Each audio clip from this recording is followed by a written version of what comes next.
Now, this is the first recording session that we have done in the month of February.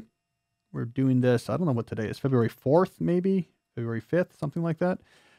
So you know what that means. If it's the first session in a new month, we should take some time to talk about the books I read in the preceding month. We're trying to make that a habit here on the show. So I thought we would start things off today talking about the 5 books I read in January 2022. Quick background on that. I usually aim to read around 5 books a month, and the 2 things I do to accomplish this goal is, 1, I make reading more of a default activity. So instead of looking at a phone or a tablet for random online distraction, I make looking at a book my default activity. And 2, I read a wide variety of books of different styles, different genres, different levels of difficulty, so that it doesn't become tedious or doesn't become too much of a chore. I don't care what format, audio, Kindle, hardcover, whatever. Just keep reading. I also believe in not overthinking what you read. Just reading a lot of interesting stuff is better than having some sort of carefully curated list with which you're trying to impress people. All right, so let's get into it. The books I read in January 2022.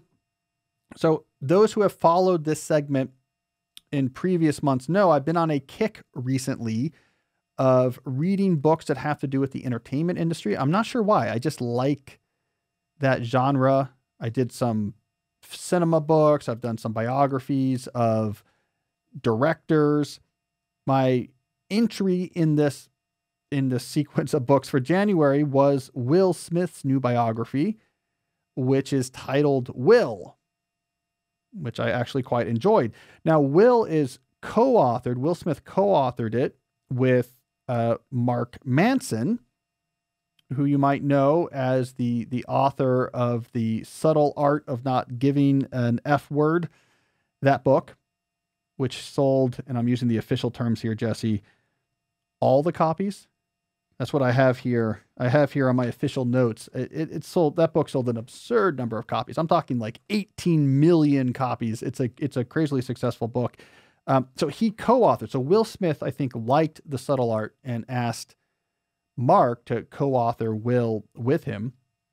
You know, the way I learned about this is Mark told me it's a pretty small world. Just, you could probably imagine this to be the case. There's only so many of us that are sort of in our 30s or now late 30s now who write pragmatic nonfiction books for major publishers. There's a group of us, and we all kind of know each other, right? Because we're all like the same age. We all sort of write the same thing. So Mark is in that group. Ryan Holiday is in that group. Tim Ferriss is in that group. James Clear is in that group. I'm in that group.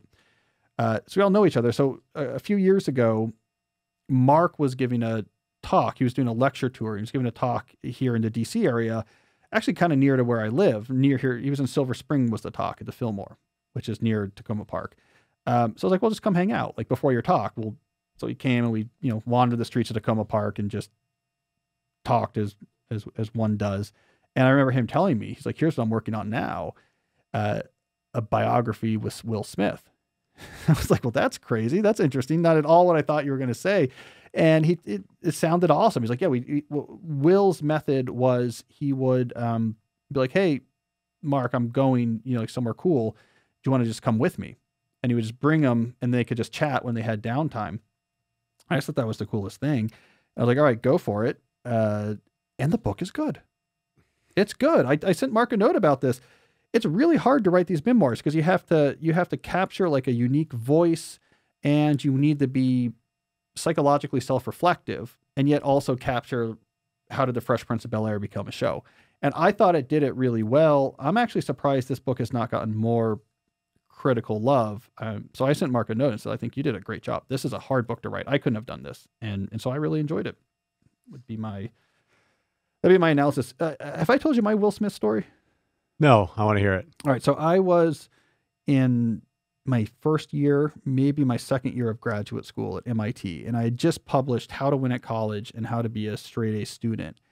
And I got contacted by Will's people. And maybe it was Jaden at the time. One of his kids was, of the age where you care about grades like junior high or something. And they're like, can you come like down to Miami and like just talk with Will about how to study and how to do whatever. And, do you play golf? I remember like you want to just come down the golf course, and for various reasons it didn't work out. But I remember. Do you play golf? I don't play golf, and I told him I was like, I cannot go to a golf course with Will Smith. When I would be holding. This would be the scene, right? So Will Smith would walk in, superhero shape, like everyone's just happy to see him there. He's incredibly competitive, so he's probably been at that point getting one-on-one golf training. He's gonna gamble with you, get your nerves all up. Yeah, let's gamble with me. I'm gonna walk out there. He's like, I'm glad you're here, Cal. And then he's gonna say, I don't mean to interrupt, but you're holding the golf club upside down. That's not a handle. That's the face of the golf club you're supposed to hit it with. Point 2, I think our business here is done. And that's how that would have played out. That would not have been good. But I like I like that attitude though of like, okay, you have a problem. Like, I want to help my kid with studying. Nice situation to be like, all right, so who's the guy who's like top at study strategies right now? Let's get him down here. And I don't know if Will Smith had anything to do with, like, that could have been his people. He might've just told someone like, can you find someone to come talk to me? And they looked. So did you go down there? I didn't go down there. Because of golf or because you were busy with other stuff? Yeah. Yeah. I mean, also like, I'm not a one-on-one tutor. Yeah. It's like, I get it. I don't fault people for trying to get the best for their kids, but like, it just felt weird to me. I was like, I don't know, man. I'm like a doctoral student here at MIT trying to do whatever. And I'm not good at one-on-one tutoring. That's not my thing. You know me. If I'm not in front of a microphone, I'm weird and antisocial. That's not true. Yeah. Anyways, that did not make it to the book. So I flipped to that. I didn't see that in the book, and so I threw it out. No, but it was a good book. I really enjoyed Will. That gets a driven guy. It's just a driven guy. All those people make it to that level are so driven. It's insane. The thing about that personifies Will Smith that I learned in that book is he hired a Monopoly coach at some point just because they played Monopoly a fair amount. And he's like, I want to be the best at Monopoly, and hired a professional Monopoly player, which exists, the tournament player, to drill him until he could like for sure dominate his family when playing Monopoly. I think that tells you everything you need to know, right? About why he was the biggest superstar in the world. It's just, there was a driven mentality of like, let's get after it. Like, I don't want to lose, which all of these guys and women that are at the top of their field, the same way. Like, if I'm going to play Monopoly, I'm going to win. Yep. They're extremely competitive. Business, athletes. Yeah. All right. So I like that book. Then I read, I should say good audiobook too. They do clips and audio, like his songs. He's talking about his songs. Like they play the audio of the songs. It's well produced audiobook. All right. So I actually did 2 books in January that had to do with the entertainment industry. The other one was The Late Shift, which was a book that came out, I guess in the 2000s or the 90s, about the battle between Jay Leno and David Letterman to see who was going to get the Tonight Show after Johnny Carson retired. And the reason why, it was actually this show, our show, that motivated me. I was like, I actually would be interested to find out more about this world of late night TV and how these top performers crafted these shows and tried to build audiences. And that was actually my inspiration. Interesting book. What I learned is Dave Letterman was a huge broadcasting talent, right? So his show was incredibly original, and he was pushing the medium. He was very much understood the medium of visual television and would do things with the camera and take it different places and had a very distinctive voice. So he was a huge talent. Jay Leno didn't have that talent so much, but what Jay would do was the monologue. And that was his whole thing. The jokes in the monologue are going to be top notch and topical, and it's going to be longer than Letterman's monologue by far. It's going to be longer than Carson's monologue was. And he was all about the monologue. And that in the end sort of won the late night war. The people just, let me just turn over and see like really funny jokes about what's going on in the news. I was a huge Letterman fan in the 90s. Me and my friends got tickets. We went out to the Ed Sullivan Theater. I've seen him perform back when he was doing the show, but it was like smart, weird, wry, eccentric humor, beautifully done. And in the end, what won that late night war was just, I want like a really good Clinton joke. you know? And so but it was fascinating book. And the other thing I learned from that is like, it's incredibly hard to run a late night show, just to not come across as weird on camera. Like, to be someone who can be on screen like that for 90 minutes and the audience stays with you, it's just really hard to do. And so if you were one of the few people who could do it, they would just dump truck money at your house. Like, the money involved in this was crazy. Leno was getting $7 million and that jumped up. Letterman was in the teens per year, $15+ million per year in the 90s, because no one could do this. People tried and it was a debacle. But like, if you could, you got all the money, basically. Are they around equally wealthy? Yeah. They're just super rich. Yeah. They both just got really wealthy. All right. Moving away from books about the entertainment industry, I read this book, which we've talked about on the show now multiple times in the last few weeks, How to Take Smart Notes. And so this was the book about Zettelkasten and note taking. And I mean, I don't know if this is true, but I think it was one of the books that helped bring the details of this method to an English-speaking audience.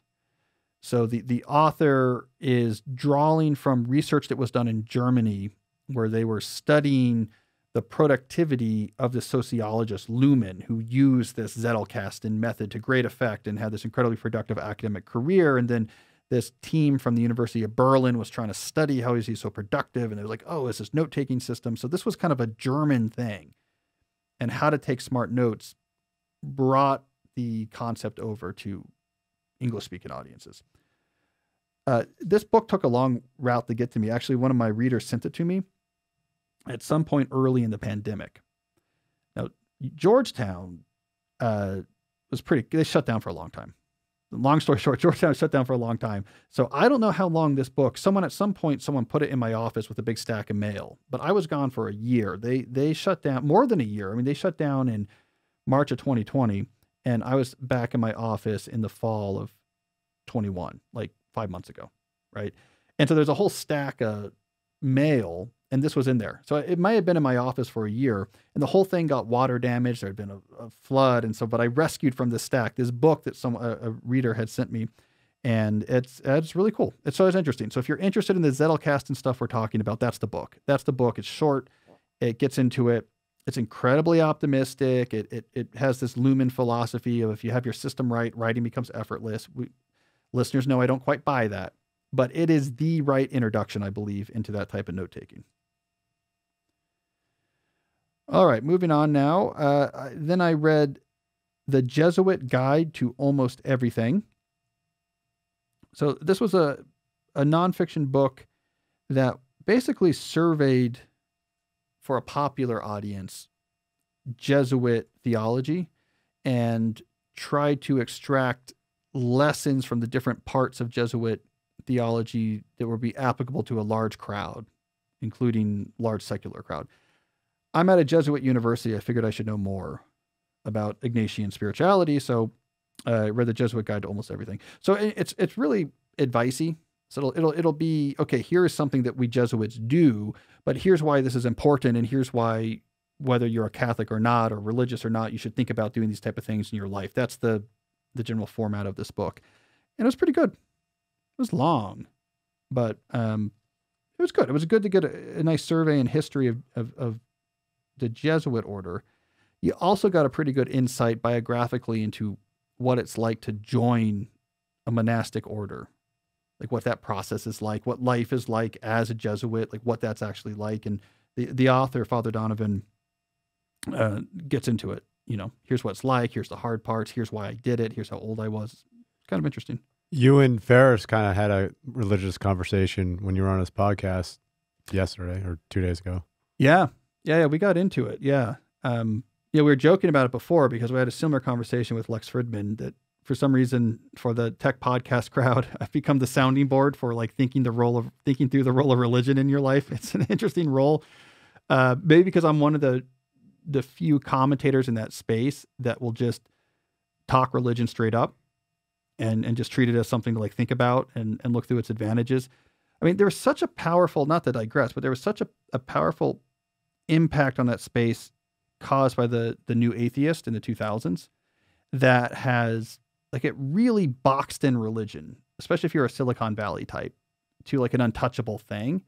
And that box is only now, I think, starting to dissolve. Like people are taking tentative steps, people who are hardcore tech or whatever. Let me just think a little bit more about religion. But for a while, it was the new atheist, Dawkins and Dennett and Harris had just packaged that up. And it was sort of intellectually unavailable. So it's interesting to see it come back.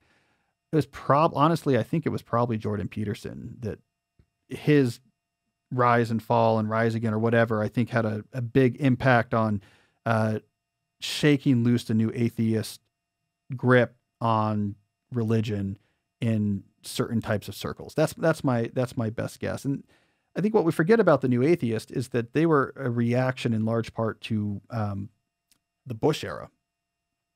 So it's for the younger people listening, they might not have this background, but like new atheism in 2003, when you're writing this type of stuff, like new atheism, you had two really strong motivating factors. You had the 9/11 attack. So this was this big, strong motivating factor, especially for people like Harris about, religious fundamentalism just leads to terrible things. Why would we tolerate it? And you had the sort of elite liberal reaction to George W. and the evangelicals that helped him get elected. And so it was like very it was countercultural back then. Like you were pushing back against this, especially when he got reelected in 2004. A lot of people felt like, oh man, there's this religious majority and I'm rejecting that. Like religion's no good or whatever. So there's a countercultural feel to it. And then the culture whole flipped. Everything flipped. And now to be religious is, now you're in the cultural minority and have very little cultural leverage. And I think it's in that environment that that box around religion is starting to open up a little bit. So I don't know why I'm the person people are asking about this. Talk to Father Donovan. That's the guy you should talk about. I don't know why people ask me, but I just think it's interesting that like it's a conversation now that Ferris is interested. I felt like he was saying, I can't be religious, but maybe I should be religious. I think he was just looking for your advice on certain things, on how to, as you would term it, live a deep life and be fulfilled, to be quite honest. Because I've listened to every single one of his podcasts, and I think he's got a lot of organized, but I think he's trying to figure some stuff out too. And you have a lot of organized, and you can bounce the ideas off him. I think you just you're well read, obviously. So yeah. So anyways, that was interesting. So that's a trend to keep an eye on. Maybe this is all just cyclical. Things like religion come and go in cycles. You have flips in the cultural mainstream. All right, final book from January 2022 was called Giants. I don't have the subtitle here, but so Giants is a dual biography of Frederick Douglass and Abraham Lincoln. And so it contrasts their life, and of course, in the end, they then become intertwined. Their lives actually collide during the Civil War presidency of Lincoln. This is a book. So this was written by John Stauffer at Harvard. And I don't know why I haven't read it yet. So I'm a big Lincolnophile. I read a lot of Lincoln. This is a signed copy of the book that I've had since it came out earlier in the 2000s, because when we were in Cambridge, when I was at MIT, my wife worked with John Stauffer's wife at a history education focused nonprofit. So John was always doing, events and was kind of intertwined in that world. We babysat for his kids and stuff like that. And so when this book came out, we went through the book release. I had a signed copy from him. Big Lincoln fan, never read the book until now. I don't know why. It's fantastic. It's really good. It's very hard for scholars sometimes to be able to write in a way that is accessible. And I thought it was very accessible, but very smart. And just I know it won some awards, and rightly so. So I'm glad, I guess I'm glad that I finally got around to reading Giants. I think it's a really good profile of that age, that period leading up to the Civil War, and that contrast between Douglass coming out of slavery and trying to define himself and make his way in what he faced, and then Lincoln coming out of the rural frontier poverty, and how their views evolved over time. It was really well handled in a very readable way. So, thumbs up to Giants. Thumbs up to Giants as well. So there you go, Jesse. Those are my 5 books. Let's see. It's November 4th or 5th. 4th. 4th. Okay. I'm almost done with my second book of February. So, I was just progress gonna is ask you coming. that. I was like, how many you have done in February? I'm almost done with my second. Well, I have a beast of a book I'm working on. I started it back in January, 600 pages. And I'll talk about it when we get there. But I'm just working on that a bit at a time. So I'm front loading a little bit. I don't know if I'm going to finish it in February or not, though. It's a beast. It's 600 pages, but 600 pages of dense writing. And I'm taking my time with it because I really like this book. So I'm kind of front loading some other reading to see if I can't get this done in February, I'll get it done in March. And I have I'm going to Florida in a little bit. So that'll give me some good reading time too. So I feel good about February. I'm on track. Less days. That's true though. Less days. Yeah. Yeah. You got to get after it.